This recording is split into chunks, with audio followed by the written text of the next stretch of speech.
Welcome to the 2013 Phi Beta Kappa dinner and induction ceremony. We are just delighted to have you with us tonight. I know many of you have traveled from as far as Montana, Minnesota, Miami, Massachusetts. I've talked to a fellow there. So thank you. Your presence here really reflects your pride in your son or your daughter, and we share that pride in them as well. So tonight will be a night of celebration in addition to induction. At this point, I want to call Dr. Ann Cahill forward. She's going to bring the invocation, and after that, please enjoy your yummy dinner.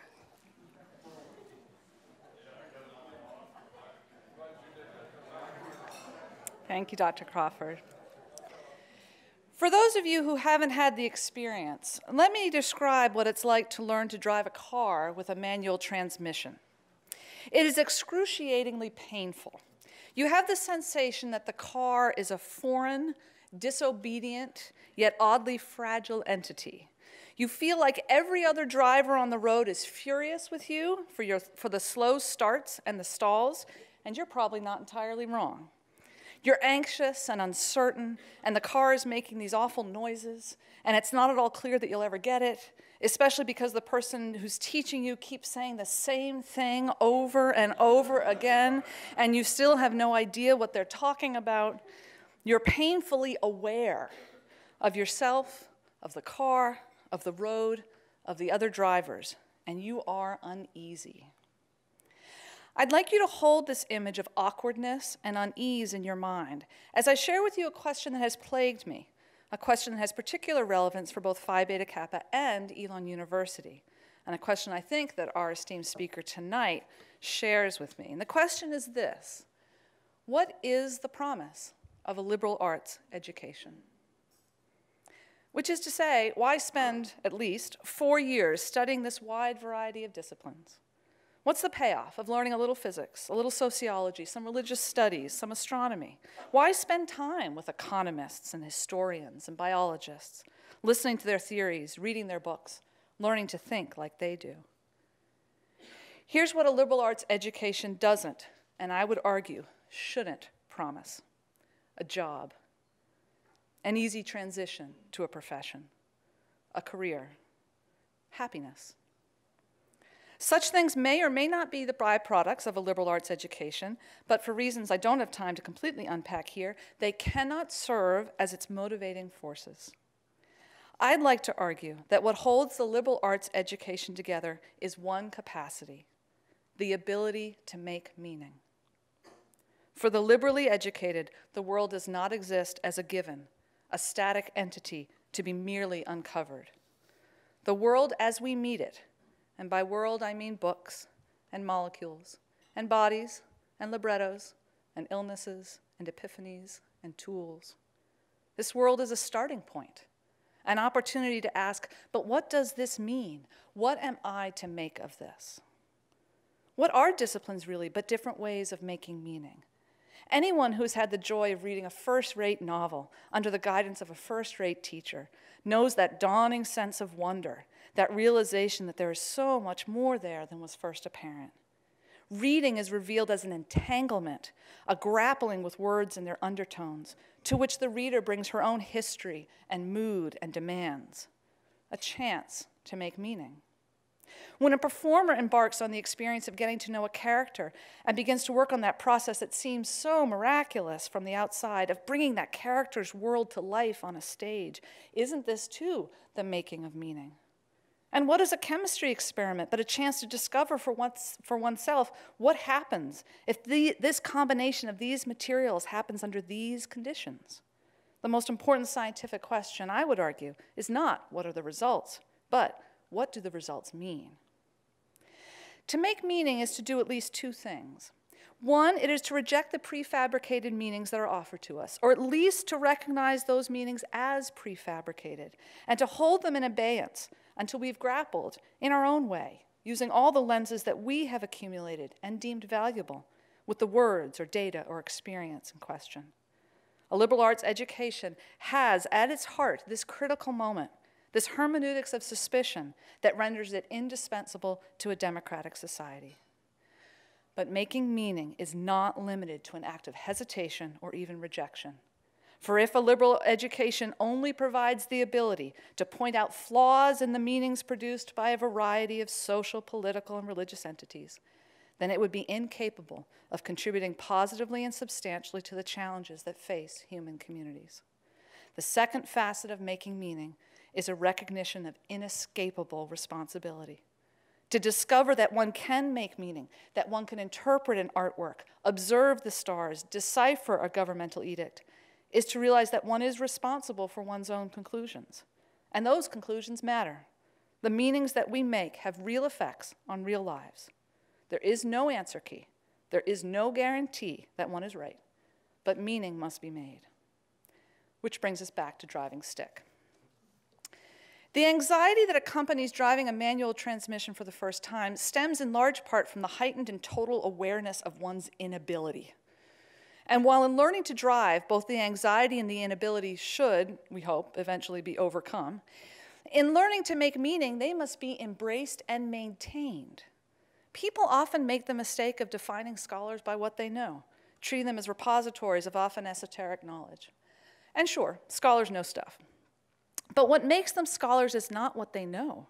It's their irrepressible orientation toward what they don't know. Scholars, in other words, including the young scholars among us, are always always learning to drive stick. And the promise of a liberal arts education, a promise that both Phi Beta Kappa and Elon University recognize and honor and preserve, is the promise of making meaning in the presence of uncertainty and puzzlement. In the end, thinking is not like driving. Certainty and comfort stall it, and confusion moves it forward. So tonight, what values shall we invoke as our celebration continues? I suggest that we invoke curiosity and clumsiness. For it is when we are driven by wonder, by inquisitiveness, that we know ourselves to be always novices, which is to say, makers of new meaning. Thank you.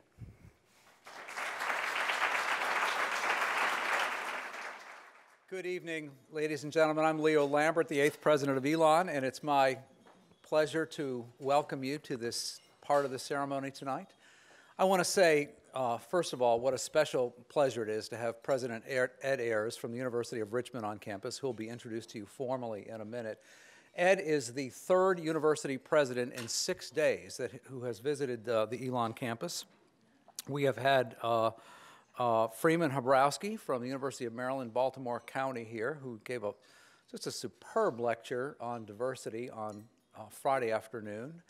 And last Thursday evening, the elder lecture was given by John Masseri, who's the outgoing chancellor of the North Carolina School of the Arts and a brilliant composer and conductor. So, Ed, you are the third leg of the trifecta here of brilliant presidents visiting Elon, and we're just delighted to have you.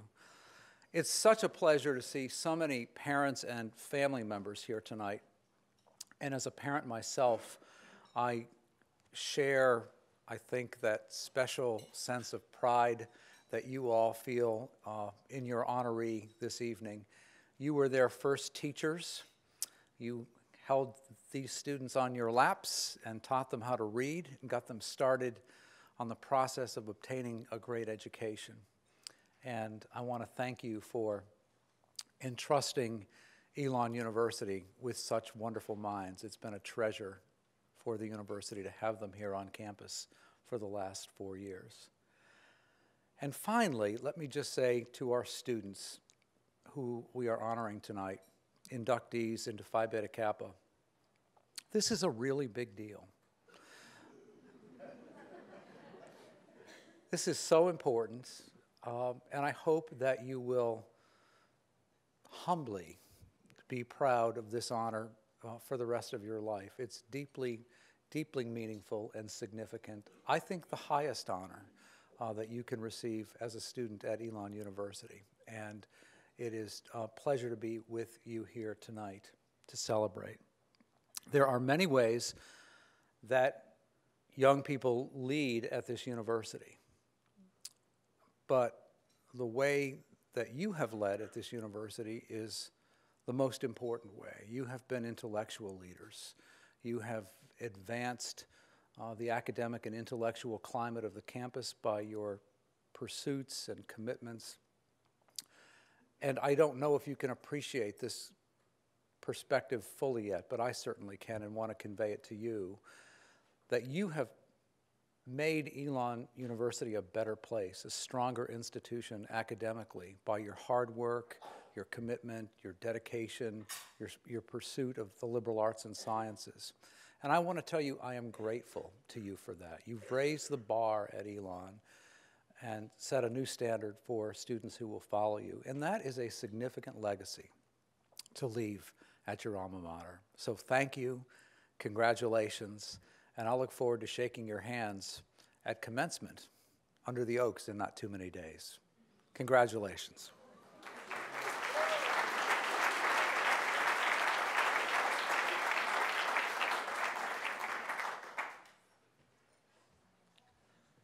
I'd also like to extend my congratulations. I'm Charles Ayers, Associate Professor of History and Chair of the Department of History and Geography and Vice President of the Eta chapter of Phi Beta Kappa.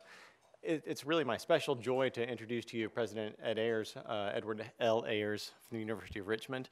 This is the second time I have the privilege of introducing him today, and it is the first time that I have the benefit of the wonderful brief bio in your program guide.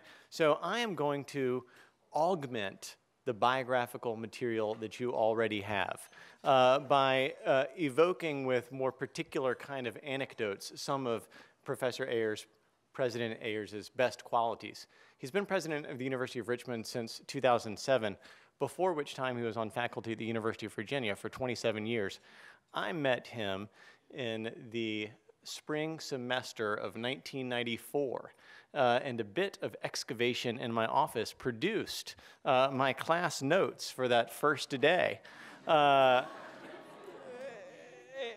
Which I thought was quite remarkable. But one of the things that I thought was really so delightful about that discovery, because of course I could have produced those notes and had them be utterly meaningless.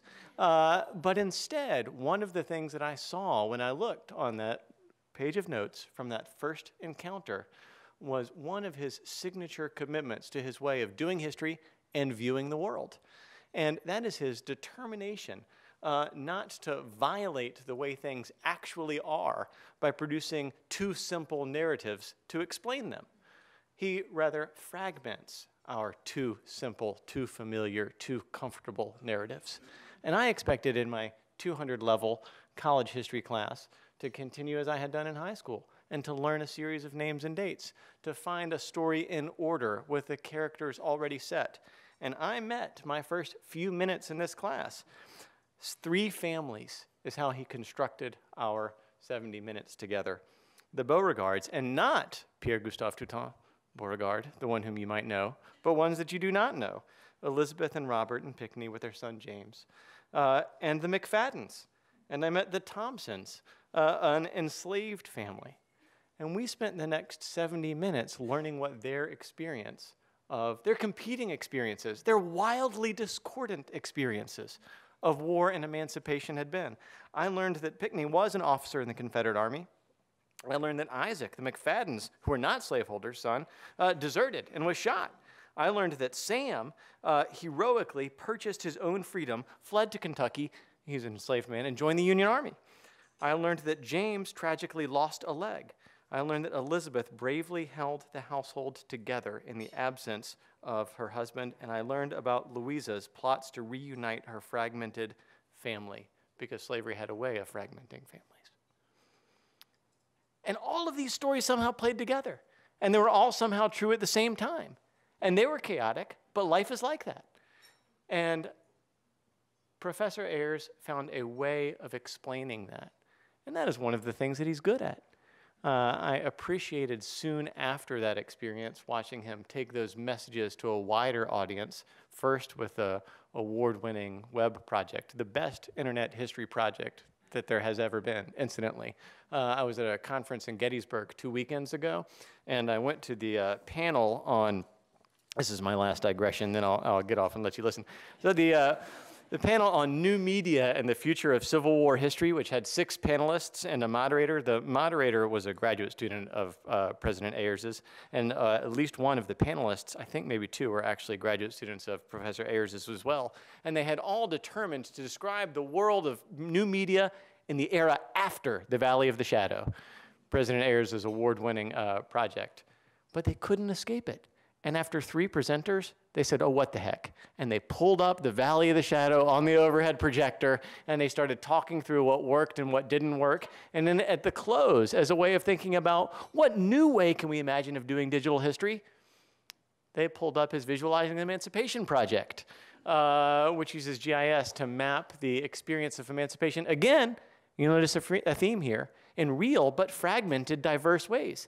Emancipation didn't come with the stroke of a pen. Emancipation came for different people at different times and in different places. Sometimes by self-action, sometimes through the Union Army, sometimes through an announcement. So this theme of complicating our familiar narratives in ways that are ultimately life-affirming and enriching is one of the things that he has been good at through a variety of media and a variety of times and in a variety of places. And I am so pleased that President Ayers can help congratulate you on your achievement this evening. Thank you.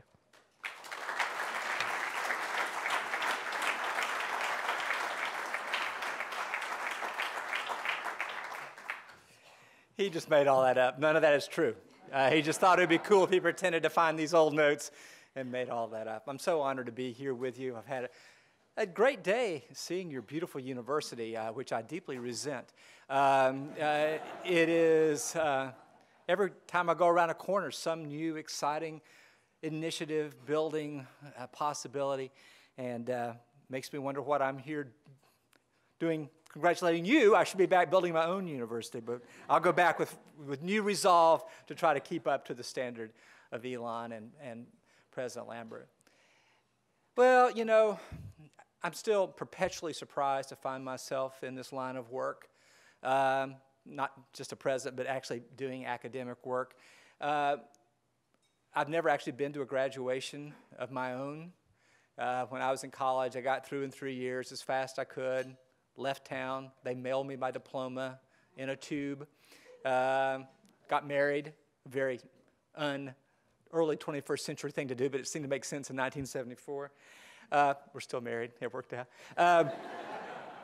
And then worked for a year and then went off to graduate school. And I left before I got a degree, and they mailed it to me. I'd actually been a professor for a semester before I actually got my PhD. So I never had a robe, therefore. I never believed any of this stuff. But I only have one thing that I have from college. And it's my Phi Beta Kappa key in a little plastic box that says Eddie Ayers on the back of it. And I carried it around through all these times. I'd never framed any diploma I had or anything.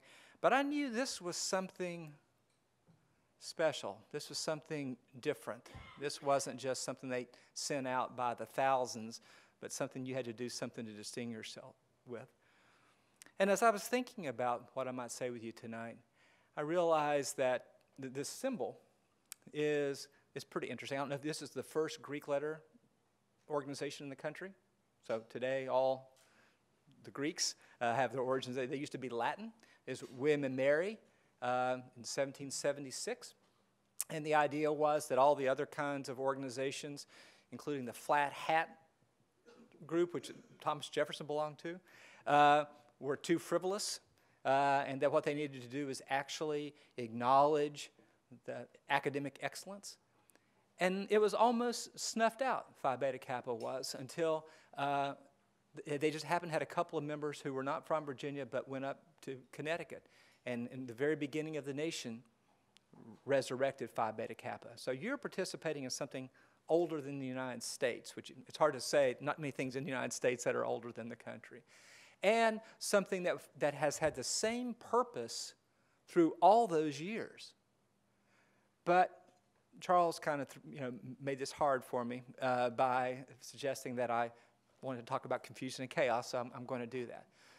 So, as opposed to just creating it. But even though Professor Cahill said it was a good thing. So if I confuse you, just assume that's what I meant to do. Just think of it as a stick shift that I'm introducing into all this. Phi Beta Kappa actually embodies sort of the paradox of American higher education. The same name, the same symbol, the same ideals over all this time. And yet it's constantly changing.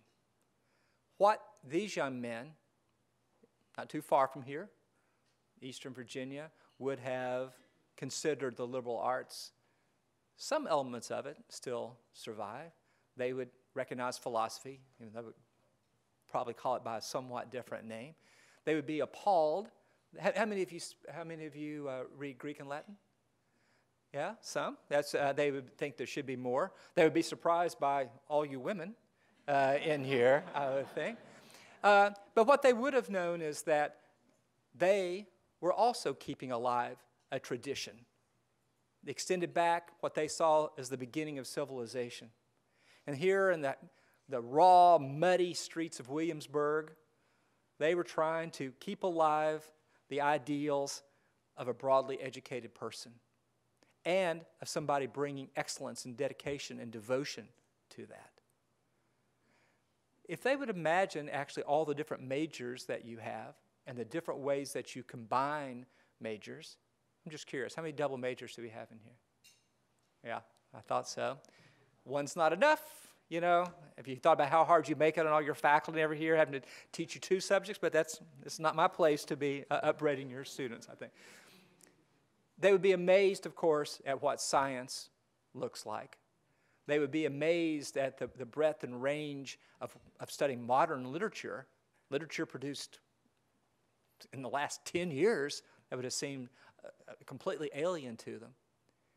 And I did a little research to prepare for this, and it turns out that Phi Beta Kappa has actually been pretty progressive.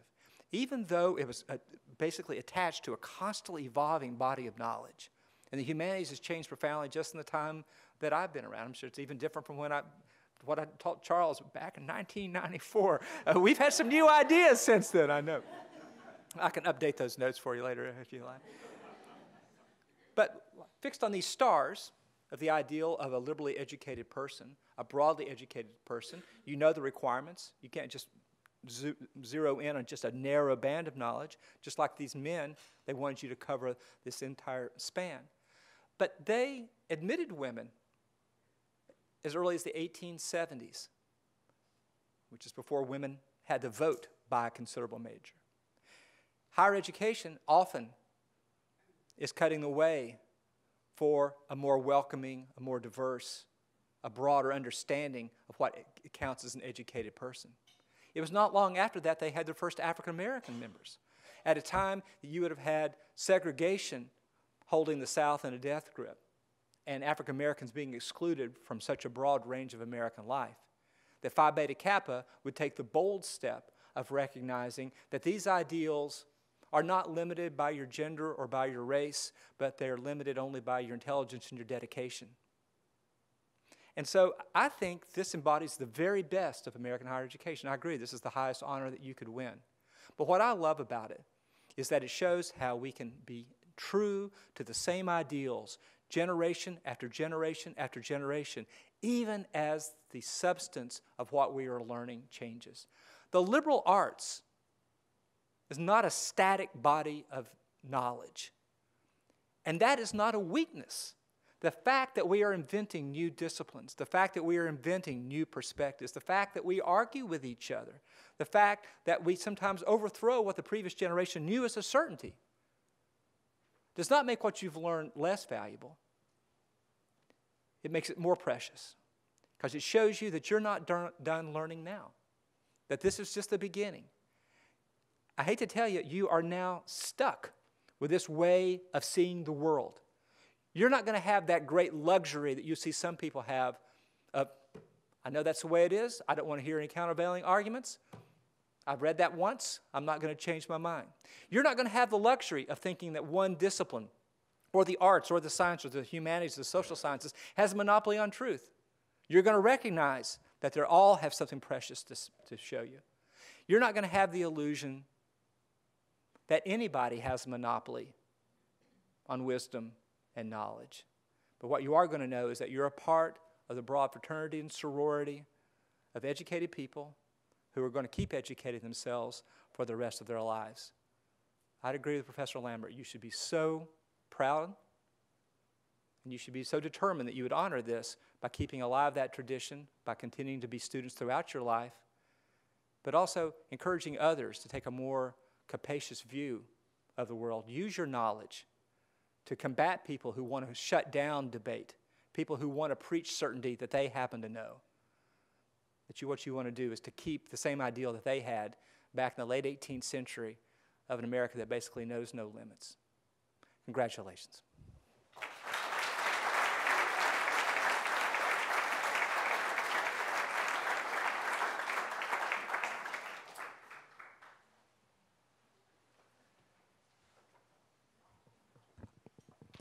Thank you, President Ayers, for your thought-provoking address. It was timely and timeless, so we appreciate that. It's been a pleasure having you on campus today, this afternoon, and certainly this evening, this special occasion. My name is Glenda Crawford, and as president of the Eta chapter of Phi Beta Kappa here at Elon, I have the distinct pleasure of leading the induction ceremony. The initiation will begin now. Ladies and gentlemen, fellow members of Phi Beta Kappa, honored guests, we meet here today to receive into our society those who, having qualified for election, now wish to be admitted to its privileges and undertake its responsibilities. In a ceremony that goes back to the time of our founding of our nation, we shall welcome them into an association with all those who have been members of Phi Beta Kappa in the past, and into a lifelong relationship with the society today. The candidates for membership in course will please rise.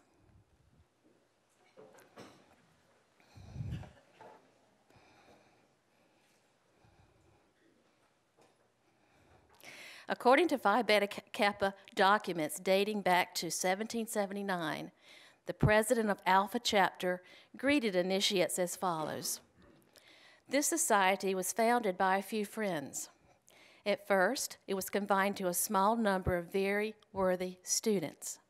They planted the scion from which has grown this tree that now buds forth before your eyes with blossoms of harmony and concord.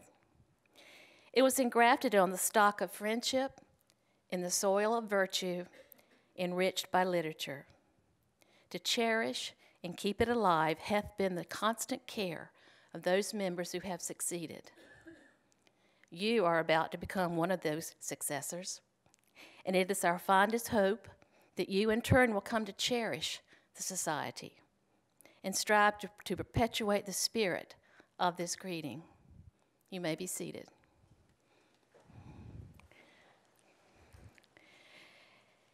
As is customary on this occasion, Phi Beta Kappa member Sarah Selwyn will give you a brief account of the history of the society.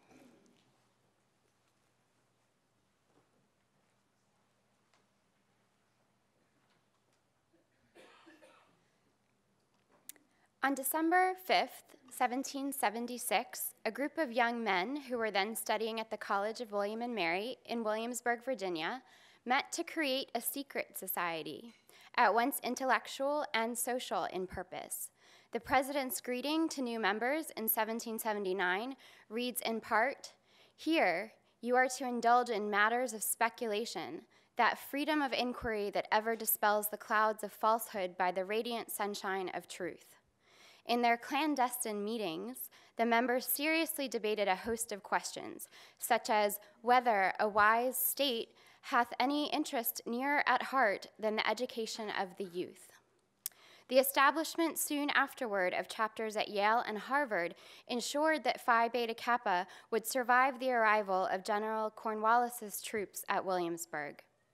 A little over a century later, more than 25 branches of the society were in existence, and it was felt that a national structure needed to be brought together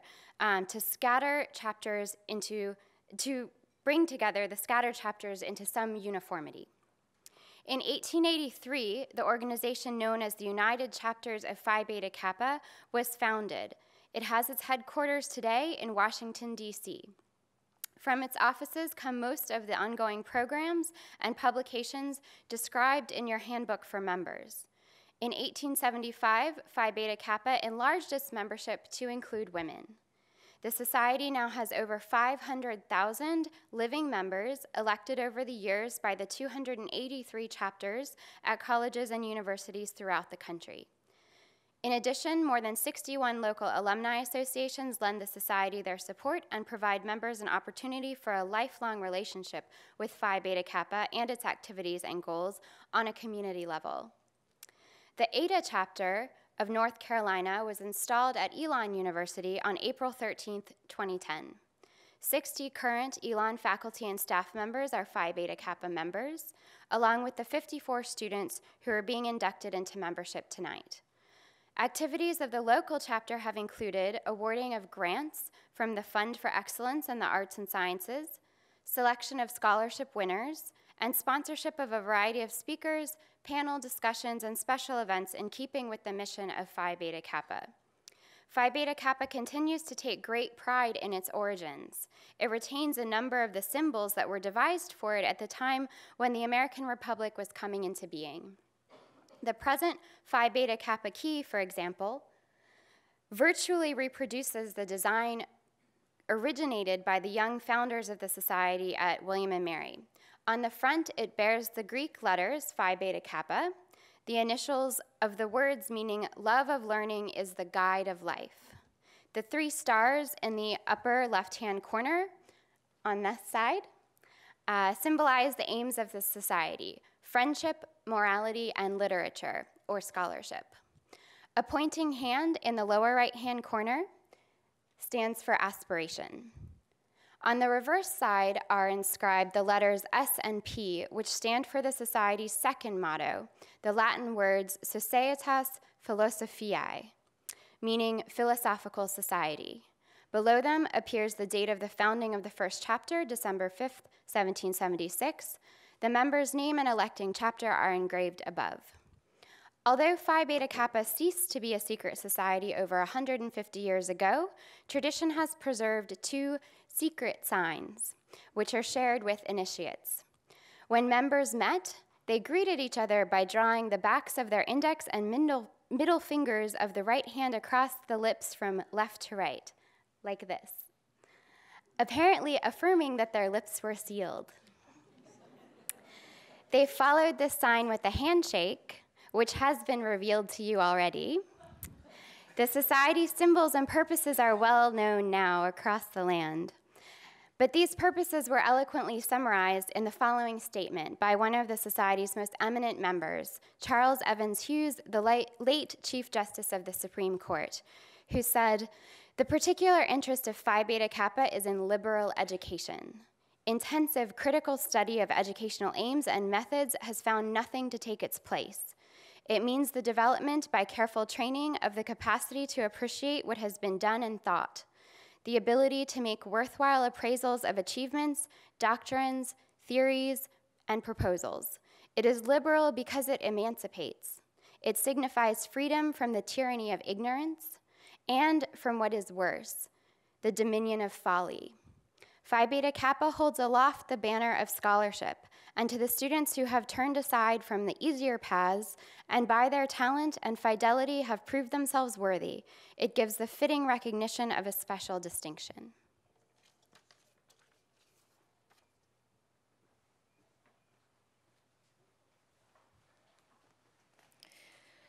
With the candidates for membership in course, please rise.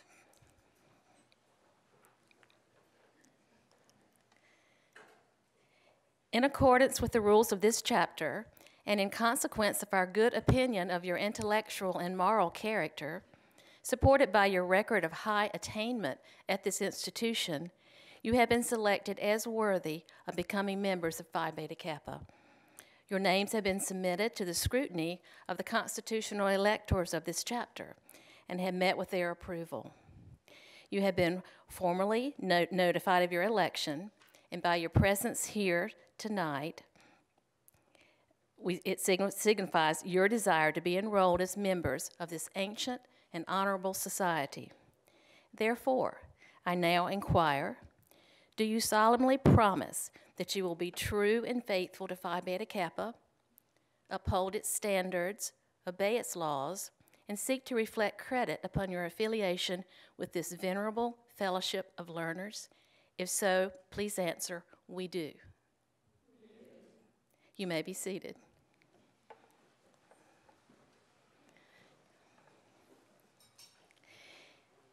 Each of you now has affirmed your loyalty to Phi Beta Kappa and pledged to uphold its standards. We welcome you into the ranks of membership and ask that you now come forward as the secretary calls your name, sign the chapter register, and receive the chapter's greetings in the form of the ancient grip of the society. Will the secretary please read the names of the 2013 initiates?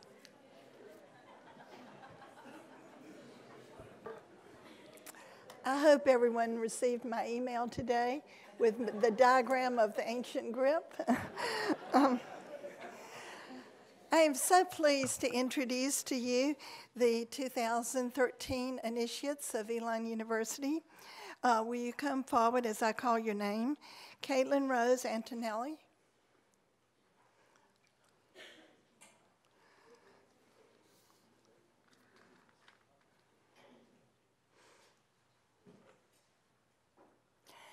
Elizabeth Sullivan Appleby.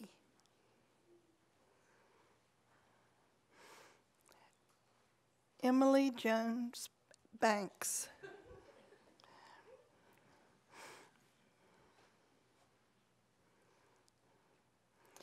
Chelsea Deidre Beveridge.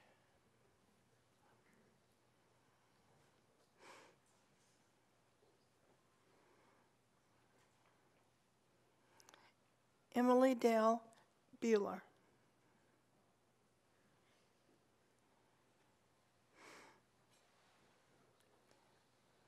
Caitlin Elizabeth Clark.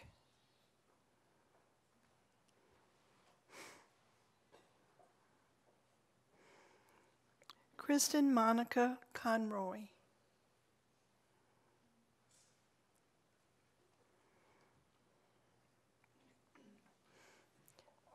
Alyssa Gail Flashberg.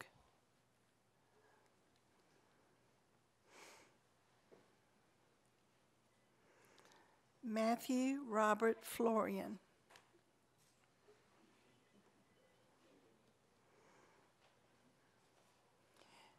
Meredith Nicole Frazier.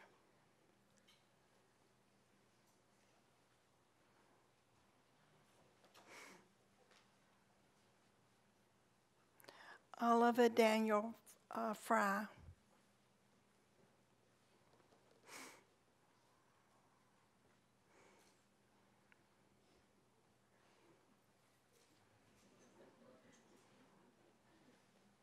Holland K. Geibel.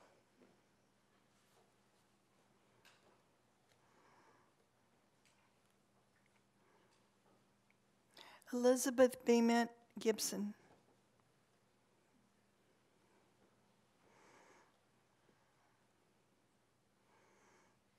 Becca Lee Goldstein.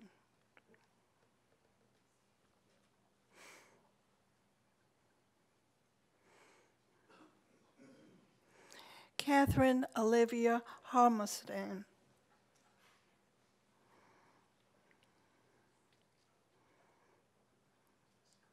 Kirsten Staley Holland.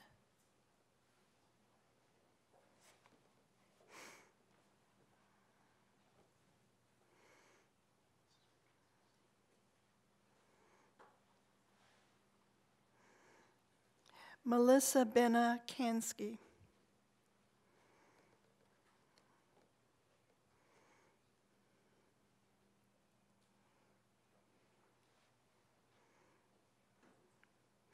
Matthew Ryan Kavalek.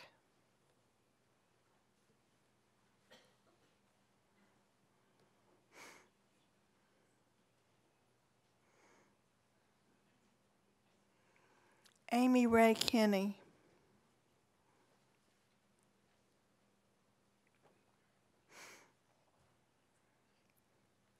Sarah Rebecca Lentz.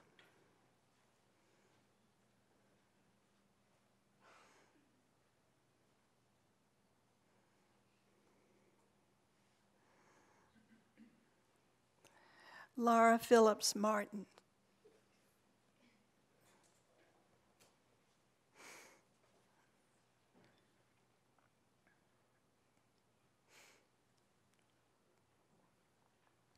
Anna McAfee McCracken.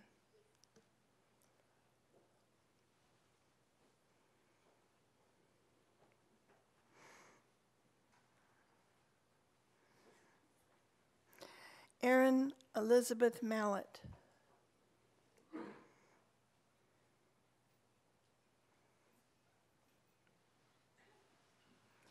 Julia Nicole Miller.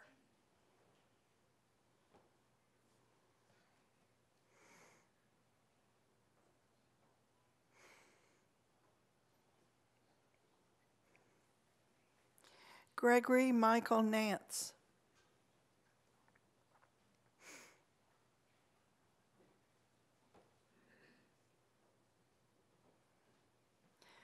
Elise Kelly Noyes.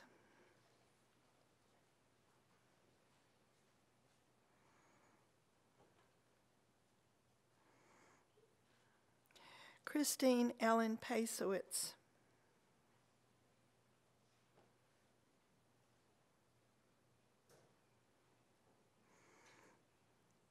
Jill Marie Padfield.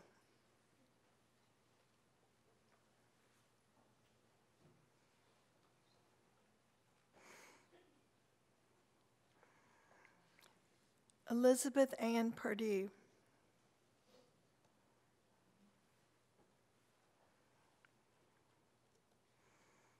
Caroline Margaret Pittard.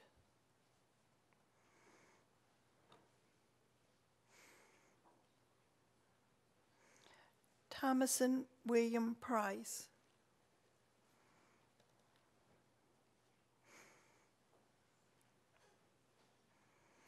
Jennifer Lynn Proto.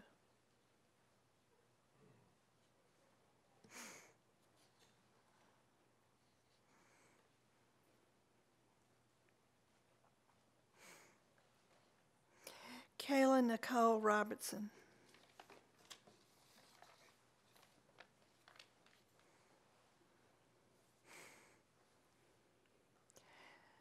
Julia Corbett Roniker.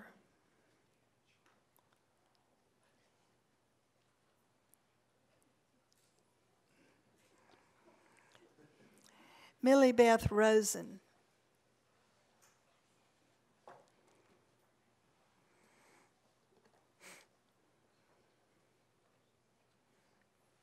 Robert Jacob Shapiro.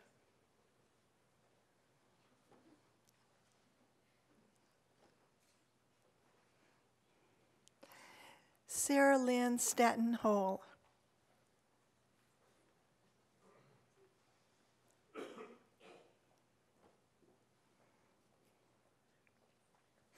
Andrew Titus Stevenson.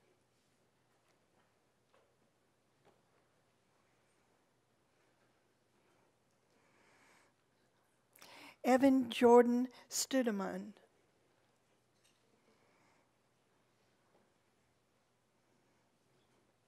Christine Louise Swanson.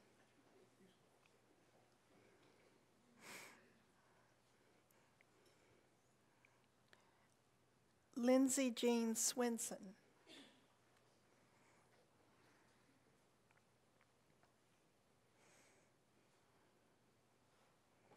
Kelsey Marie Van Dolfsen.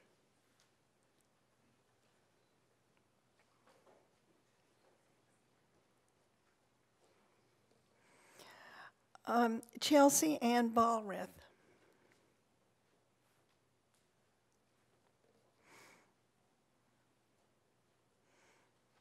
Mallory Ellen Wall.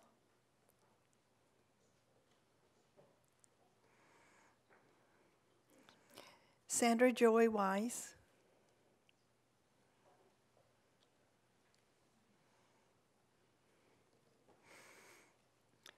Alexandria June Weller.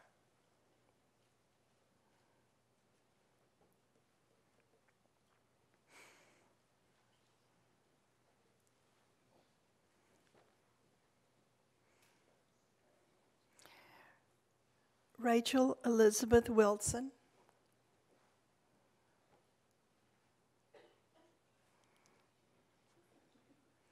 And Grant Coleman Woody.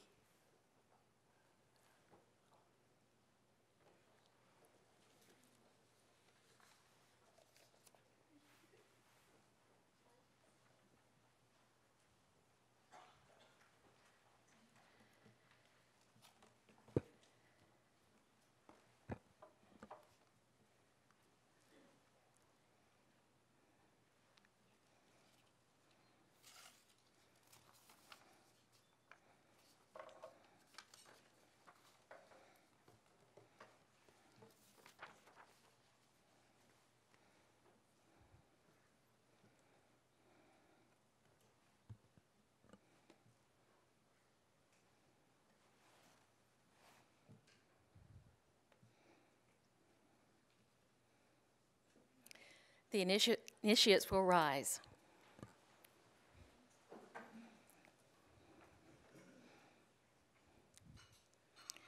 By election of the chapter and by your assent to its pledge and the placing of your signature on its book, the Society's requirements for initiation are fully satisfied. I therefore, in the presence of these members of the Society, declare you to be members of Eta Chapter of Phi Beta Kappa in the state of North Carolina. Authorize you to wear its key as a badge and to participate in its meetings. Congratulations, ladies and gentlemen. You are now lifetime members of the nation's oldest academic honor society. Be active in its programs and the community alumni associations. Support its endeavors and lofty goals, and be a working advocate for the liberal arts in our community and our society. It is now my pleasure to welcome you as members of Eta Chapter.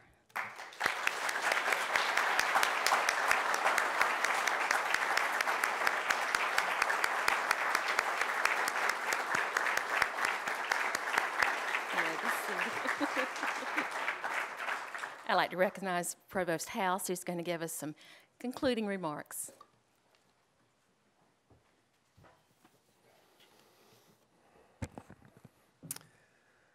I'm one of those academic administrators that President Ayers talked about this afternoon.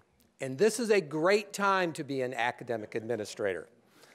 Last night, President Lambert and I got to celebrate the promotion and tenure of several of Elon's outstanding faculty. And tonight, we got to celebrate with all of you the incredible accomplishments of some of Elon's wonderful, wonderful students.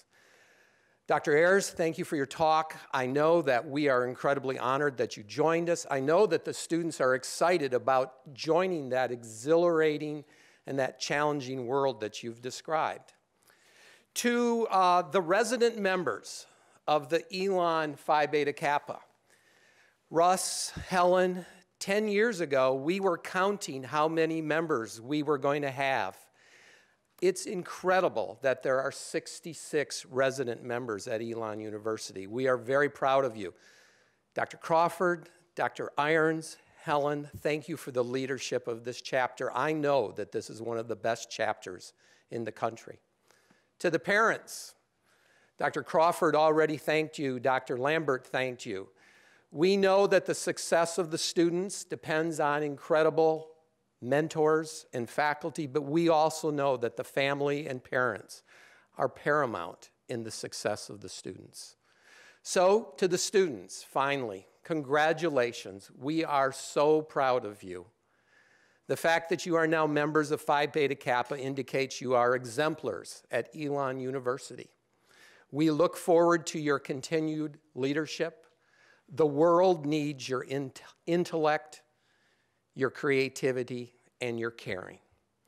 Thank you very much, everybody. Have a wonderful night, and thank you for joining this celebration. Let's give one more round of applause.